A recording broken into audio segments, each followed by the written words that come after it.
Ne galérez jamais avec un homme. Combien de fois est-ce qu'on va vous le dire? Femme africaine, ne donnez jamais votre argent aux hommes. La dame que vous voyez à l'écran a été la concubine de Belkatobi, un artiste camerounais pendant plus de 30 ans. Pendant tout ce temps, c'est elle qui s'est occupée de la maman du monsieur pendant qu'il était en Occident et qui vivait sa vie de louga. Vous connaissez les artistes africains, en particulier les hommes. Il ne lui a jamais rien donné. Elle s'est battue à faire des petits commerces. Vous connaissez déjà le syndrome de pique-nique. Beaucoup de femmes africaines ont la manière dont elles ont été conditionnées à souffrir pour les hommes. Donc elle s'est sacrifiée. Elle a même utilisé l'argent des locataires que son papa lui a laissé. Tout ça pour construire cet homme qu'il a abandonné en Afrique pendant des années. Il n'est pas revenu. Et quand il revenait, c'était toujours pour l'arnaquer. Il ne voulait même pas rester dans la maison familiale. Il venait, il voyait comment la maison familiale était délabrée. Il avait de l'argent parce qu'elle a dit dans sa vidéo. Mais il disait qu'il préférait aller dormir à l'hôtel. Il fallait qu'elle supplie même d'autres messieurs du monde du showbiz pour que ces messieurs-là, elle lui dit que non, tu dois aller dormir à la maison. Même pas pour qu'il dorme à la maison pour elle, mais parce que sa mère doit le voir. Et aujourd'hui, ce qui n'est pas surprenant, comme ils le font toujours, il veut chasser cette dame de la maison en fait. Et c'est pour ça qu'aujourd'hui, elle vient se plaindre et tout. Et moi, j'en ai marre de voir les choses comme ça parce que tous les jours, on vous parle. Tous les jours, on dit les mêmes choses. Vous n'écoutez jamais. Je pense qu'il y a deux choses principales à retenir ici. La première, bien évidemment, c'est ce que j'ai déjà dit. Ça ne paye jamais de galérer avec un homme. D'ailleurs, même, je ne sais pas où est-ce que vous trouvez la force pour galérer avec des hommes, mon frère. Moi, je n'aime pas la souffrance. Hein. Déjà, je n'aime pas la souffrance. La seule personne pour laquelle je peux faire des efforts, c'est moi. Et même quand je fais ces efforts, quand je souffre là, c'est pas agréable. Combien de fois je vais trouver la force pour aller faire ça pour un autre être humain? Où est-ce que je vais trouver l'envie pour faire ça? Vous trouvez la force où? Ensuite, je sais pas combien de fois est-ce qu'on va vous le répéter. Les hommes n'aiment pas les femmes qui souffrent pour eux. Ils vont vous utiliser parce que ce sont des sensus, ce sont des profiteurs, ce sont des parasites. Mais ils ne vont pas vous aimer parce que déjà, ils se sentent comme émasculés. Puis ça donne des vibes de maman. Qui veut rester avec une maman jusqu'à la fin de sa vie? Parce que tout ce qu'elle a expliqué dans sa vidéo qu'elle a fait, c'est ce qu'une maman ferait en fait. Regardez là aujourd'hui, regardez son état, regardez l'état du monsieur. Sur les photos que j'ai mis, vous pouvez voir l'état du monsieur, même si c'est un monsieur qui est pas du tout beau à voir, même si c'est un monsieur qui est le contraire de la beauté, il a quand même l'air plus entretenu que elle. Alors que elle, quand je la regarde bien, quand j'ai essayé de voir ses photos, ça se voit que c'était une belle femme de base.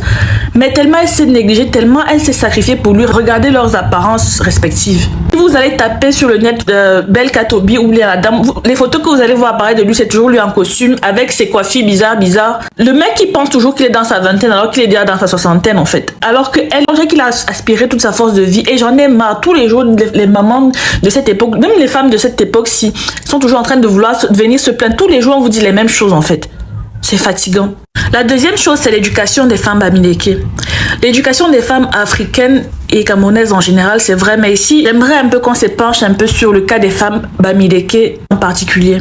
J'ai écouté la vidéo d'une autre créatrice à ce sujet et ça m'a vraiment interpellée parce qu'elle a vraiment parlé de la manière dont les femmes bamileke sont éduquées et tout. Je ne me souviens plus du nom de cette dame. Peut-être si je retrouve son nom, je vais le mettre, mais c'est une autre créatrice qui a évoqué ça et j'ai trouvé que c'était très pertinent ce qu'elle a dit.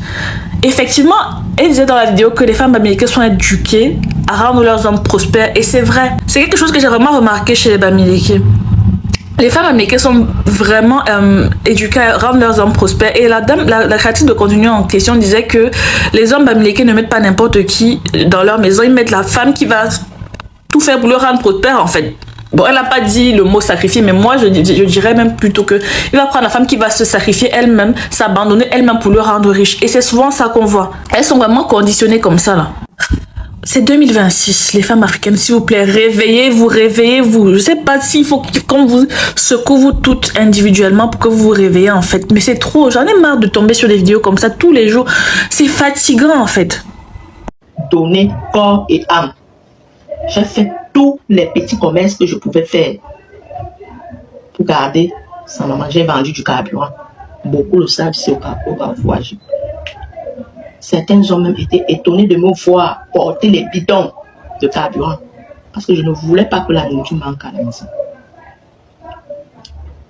Quand la police est acharnée contre moi par rapport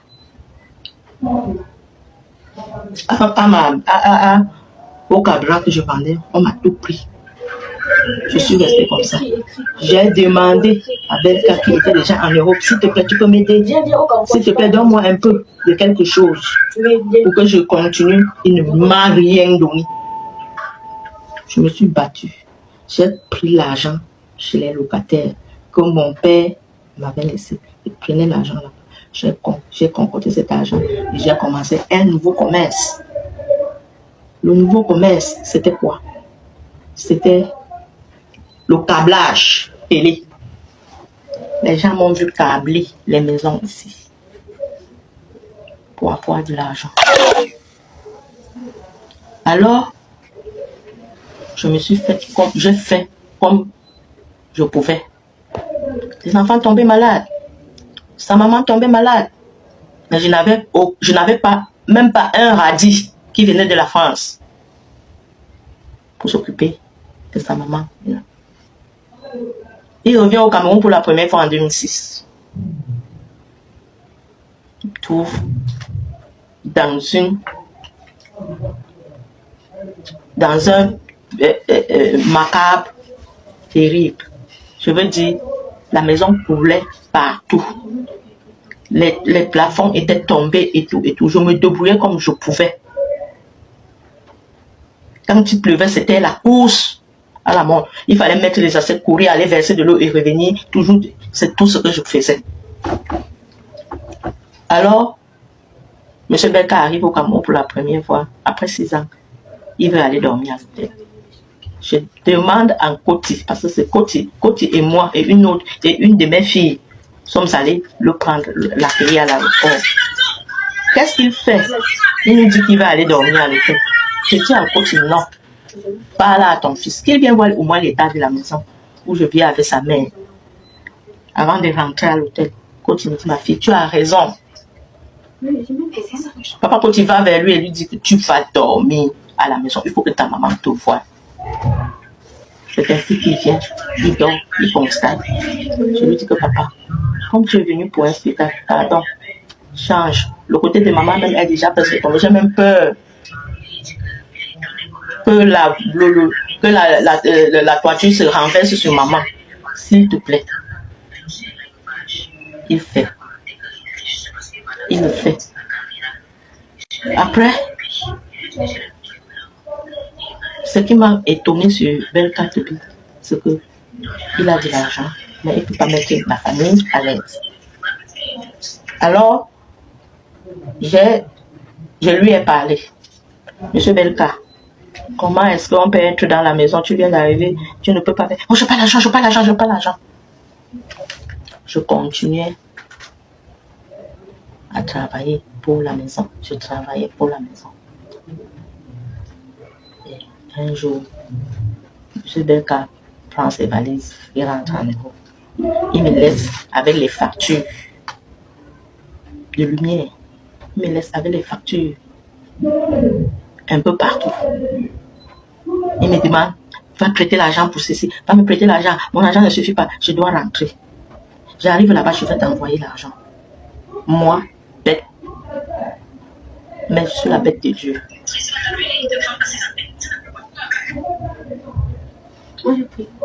Alors, dès que il s'envole, monsieur ne me rembourse pas. Il me laisse avec les factures de 90 000 électricité. Il s'en va comme ça. Nous avons même engagé le processus d'avoir de l'eau. Que l'eau coule dans les robinets aussi chez nous. Monsieur Belka a commencé. Il m'a abandonné avec. Je me suis battue. J'ai mis de l'eau à la maison. Après ça, le câblage demandait beaucoup d'argent. Parce qu'il fallait qu'on voulait reconnaître le travail de câbleur. Il fallait faire un ONG. On est venu me demander 1 million.